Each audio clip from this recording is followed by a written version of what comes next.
ஒரு தோட்டத்தில் நிறைய காய்கறிகள் இருந்தன. அந்த காய்கறிகளுக்கெல்லாம் தலைவனாய் பூசணிக்காய் இருந்தது. ஒரு நாள் அந்த பூசணிக்காய் எல்லா காய்கறிகளையும் அழைத்து கூட்டம் கூட்டியது. அந்த கூட்டத்தில் பூசணிக்காய் சொன்னது, இங்க பாருங்க நம்முடைய காய்கறி நண்பர்களே, இனிமே இந்த தோட்டத்தில் காய்கறிகள் மட்டும்தான் இருக்கணும், பழங்களுக்கு இங்க இடம் இல்லை. காய்கறிகளுக்கு மட்டும்தான் இந்த தோட்டம் சொந்தம். அதனால பல வகையை சேர்ந்தவங்க இங்க இருந்தா உடனே இந்த தோட்டத்தை விட்டு வெளியேறணும் அப்படின்னு சொன்னுச்சு. அதுக்கப்புறம் தக்காளியை கூப்பிட்டு பூசணிக்காய் சொன்னுச்சு, இங்க பாரு தக்காளி பழமே, நீ ஒரு பல வகையை சேர்ந்தவன், அதனால உனக்கு இங்க இனிமே இடம் இல்லை. நீ இந்த தோட்டத்தை விட்டு வெளியே போயிடு அப்படின்னு சொன்னுச்சு. அதை கேட்ட தக்காளி பழம் ரொம்ப வருத்தத்தோட, அட தலைவரே, இப்படி நீங்க திடீர்னு வெளியே போன்னு சொன்னா நான் எங்க போவேன்? இத்தனை நாளும் நான் காய்கறி தோட்டத்துல தானே இருந்தேன், இப்ப திடீர்னு போக சொல்றீங்களே, இது என்ன நியாயம்? அப்படின்னு கேட்டது. அதுக்கு பூசணிக்காய் சொன்னுச்சு, இல்ல இல்ல, நீ பல வகையை சேர்ந்தவன், அதனால உனக்கு இங்க இடம் இல்லை அப்படின்னு பூசணிக்காய் தக்காளியை தோட்டத்தை விட்டு வெளியே அனுப்பிடுச்சு. வெளியே வந்த தக்காளி பழங்களோட ராஜாவாகிய மாம்பழத்துக்கிட்ட வந்து சொன்னுச்சு, மாம்பழமே, நான் உங்க பழத்தோட்டத்துல சேர்ந்துக்கலாமா? அப்படின்னு கேட்டுச்சு. அதுக்கு மாம்பழம் சொன்னுச்சு, இத்தனை நாள் நீ காய்கறி கூட்டத்தில் தானே இருந்த, இப்போ என்ன திடீர்னு பல கூட்டத்தில் வந்து சேர்றேங்கிற? அப்படிலாம் உன்னை சேர்த்துக்க முடியாது, நீ வந்த வழியை பார்த்து திரும்பி போ அப்படின்னு தக்காளியை போ சொல்லிருச்சு. சோகத்தோட நடந்து வந்த தக்காளி வழியில வெங்காயத்தை பார்த்துச்சு. என்ன தக்காளி பழமே, அதிசயமா இந்த பக்கம் வந்திருக்கீங்க அப்படின்னு வெங்காயம் கேட்டுச்சு. அதுக்கு தக்காளி சொன்னுச்சு, ஆமாம், என்னை காய்கறி தோட்டத்திலிருந்து வெளியே அனுப்பிவிட்டார்கள். எனக்கு இப்போது தங்க இடமில்லை, எங்கு செல்வதென்று தெரியவில்லை. பழத்தோட்டத்திலும் என்னை ஒதுக்கிவிட்டார்கள். இனிமே நான் எங்க போவது? அப்படின்னு வருத்தத்தோட சொன்னுச்சு. அதுக்கு வெங்காயம் சொன்னுச்சு, நண்பா, நான் இருக்கிறேன் உனக்கு, எதுக்காக நீ வருத்தப்படுற? என் வீட்டில் வந்து தங்கிக்கோ, நானும் குச்சியேசு மட்டும்தான் அங்கே இருக்கோம், நீயே எங்கள் கூட வந்து சேர்ந்துக்க அப்படின்னு சொல்லி தக்காளியை வெங்காயம் தன்னோட வீட்டுக்கு கூட்டிட்டு போச்சு. அங்கே தக்காளி, வெங்காயம், ஐஸ் குச்சி 3 பேரும் ரொம்ப சந்தோஷமா இருந்தாங்க. ஒரு நாள் தக்காளி சொன்னுச்சு, நண்பா, இப்படி வீட்டுக்குள்ளேயே இருக்கிறது ரொம்ப போர் அடிக்குது, வாங்க வெளியில போய் விளையாடலாம் அப்படின்னு கூப்பிட்டுச்சு. அதுக்கு வெங்காயம், வேண்டாம் நண்பா, வெளியே நிறைய ஆபத்துக்கள் இருக்கக்கூடும், அதனால நம்ம வெளியில் செல்ல வேணாம் அப்படின்னு சொன்னுச்சு. ஆனால் தக்காளியும் ஐஸ் குச்சியும் வெளியே போய் விளையாடணும்னு ரொம்ப ஆசைப்பட்டாங்க. அதனால வெங்காயமும் கூட போச்சு. அப்படி ஒரு நாள் கோடை காலத்தில் வெயிலின் தாக்கம் அதிகமாக இருக்கும்போது 3 பேரும் விளையாடலான்னு வெளியே போனாங்க. வெப்பம் அதிகமாக இருந்த காரணத்தினால ஐஸ் குச்சி உருக ஆரம்பிச்சிச்சு. தான் உருகுறத தன் நண்பர்கள்கிட்ட சொல்கிறதுக்கு முன்னாடியே ஐஸ் குச்சி முழுசாக கரைஞ்சு போச்சு. தன் நண்பனான ஐஸ் குச்சி கரைஞ்சு போனதை நினச்சி வருத்தப்பட்ட தக்காளியும் வெங்காயமும் அழுதுகிட்டே வீட்டுக்கு போகலான்னு ரோட்டு ஓரமாக நடந்து வந்துக்கிட்டு இருந்தாங்க. அப்போ ரோட்டில் போன ஒரு காரு வேகமாக வந்து தக்காளியை நசுக்கிருச்சு. தக்காளியும் இறந்துருச்சு. இப்போ வெங்காயம் தன் உயிர் நண்பர்கள் 2 பேரும் இறந்ததை நினச்சி அழுதுகிட்டே வீட்டுக்கு வந்துச்சு. என் நண்பர்களுக்காக நான் அழுதேன், இப்போ நான் இறந்தேன்னா எனக்காக யார் அழுவா அப்படின்னு வெங்காயம் கடவுள்கிட்ட கேட்டுச்சு. அதுக்கு கடவுள் சொன்னாரு, வெங்காயமே, நீ கவலைப்படாத.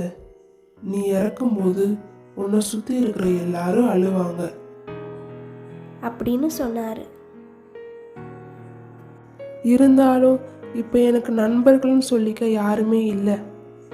நான் இப்போ ரொம்ப தனியால் இருக்கேன். அதுக்கு என்ன செய்யறது? என் நண்பர்கள் எனக்கு திரும்ப கிடைப்பாங்களா என்ன? அப்படின்னு வெங்காயம் புலம்புச்சு. அதுக்கு கடவுள் சொன்னார், இனிமே நீ அழுது புலம்ப வேண்டிய அவசியம் இல்லை. உனக்கு ஒரு புதிய நண்பனை நான் தரேன். இனிமே மக்கள் உன்னையும் அவனையும் சேர்த்து தான் எல்லா சமையலும் செய்வார்கள் அப்படின்னு வரமா பச்சை மிளகாயை கொடுத்தாரு. உண்மையில் வெங்காயத்தை அறுக்கும்போது அதில் இருக்க சல்ஃபர் அமிலம் காத்தோடு வினைபுரிந்து கண்ணுக்கு எரிச்சலை கொடுக்குது.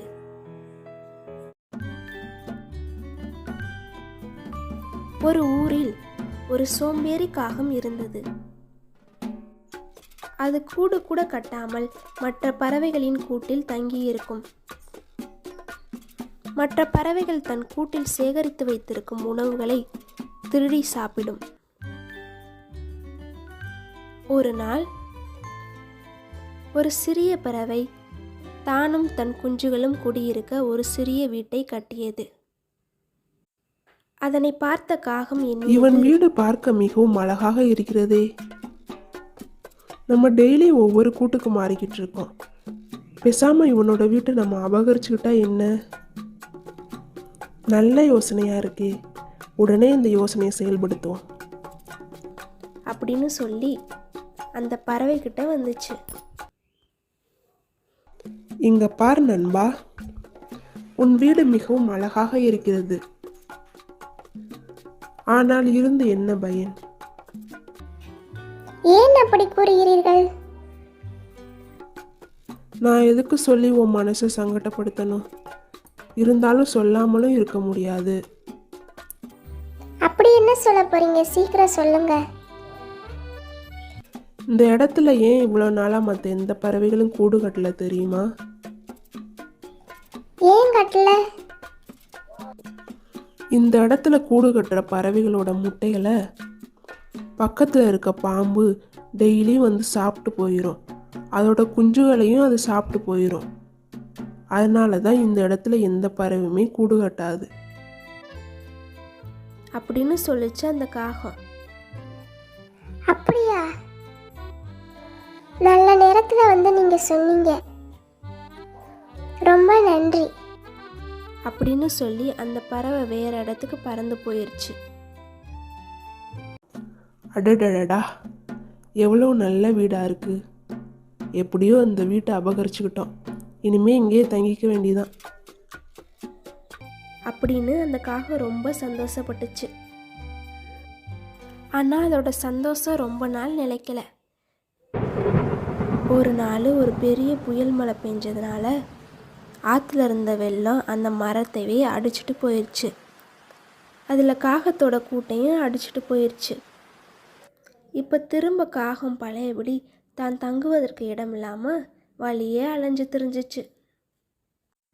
எதை விதைக்கிறோமோ அதையே திரும்ப அறுவடை செய்வோம். ஒரு தோட்டத்தில் சுவை மிகுந்த பழங்கள் நிறையா இருந்தன.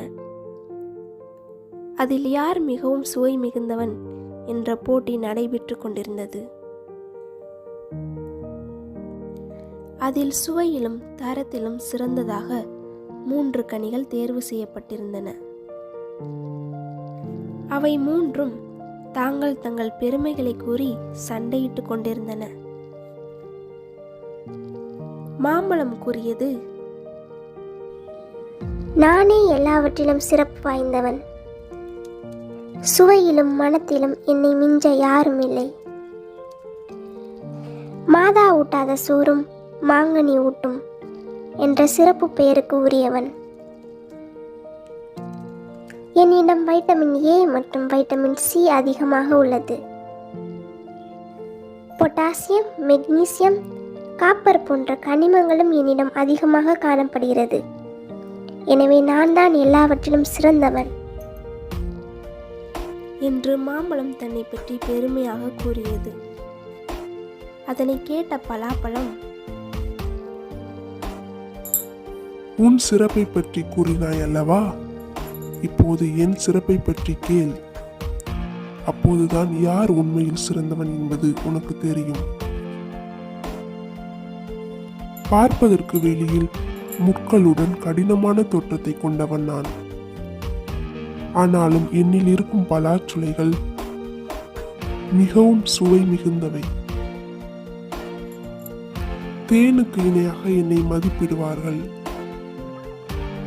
என்னில் vitamin A, C, E, K போன்ற சத்துக்கள் நிறைந்துள்ளன. மெக்னீசியம், செம்பு போன்ற பல சத்துக்களும் இருக்கின்றன. இவ்வாறு பலாப்பழமும் தன்னுடைய பெருமைகளை பற்றி எடுத்து கூறியது. அடுத்ததாக வந்த வாழைப்பழமும் தான் பெரியவன் என்று எடுத்துரைத்தது. நான் எல்லா நாட்களிலும் மிகவும் எளிமையாக கிடைப்பவன், அனைவராலும் உண்ணப்படுபவன். என்னில் vitamin A, B, B two, C மற்றும் சுண்ணாம்பு சத்துக்கள் அதிகம் நிறைந்துள்ளன. இது மட்டுமில்லாமல் வாழையடி வாழையாக என்னும் மரபு வார்த்தைக்கு சொந்தக்காரன் நான். எனவே எல்லாவற்றிலும் நானே சிறந்தவன் என்று வாழைப்பழமும் தன் பெருமைகளை எடுத்து கூறியது. அங்கிருந்த சூரியன் சொன்னது, நீங்கள் மூவரும் சிறந்தவர்கள்தான். ஆனாலும் தான் மட்டும்தான் சிறந்தவன் என்று கூறுவது தவறு. தன் தவறை உணர்ந்த 3 பழங்களும் மற்றவர்களின் சிறப்பை உணர்ந்து கொண்டன. மாம்பழம் கூறியது, என்னை விடவும் பலா, வாழை ஆகிய இருவரும் சிறந்தவர்கள். அப்போது பலா கூறியது, இல்லை இல்லை, மா மற்றும் வாழை ஆகிய நீங்களே என்னை விடவும் சிறந்தவர்களாக இருக்கிறீர்கள் என்றது. அப்போது வாழை கூறியது, இல்லை நண்பா, நாம் மூவரும் சிறந்தவர்கள்தான். நம்மில் ஒருவரும் தாழ்ந்தவர் இல்லை. 3 பழங்களின் விட்டு கொடுக்கும் தன்மையை பார்த்த சூரியன், மா, பலா, வாழை ஆகிய நீங்கள் மூவரும் இவ்வளவு ஒற்றுமையாக இருப்பதை பார்ப்பதால் நீங்கள் இனி தனித்தனி பெயர்களில் அழைக்கப்படாமல் முக்கணிகள் என்று அழைக்கப்படுவீர்கள் என்று ஆசீர்வாதம் வழங்கியது. ஆதலால் இன்றளவும் முக்கணிகள் என்றால் மா, பலா, வாழை என்று கூறுவர். விட்டு கொடுப்பதால் ஏற்படும் சிறப்பு, இல்லை என்றால் ஏற்படும் இழப்பு. இதுவே இக்கதையின் நீதியாகும்.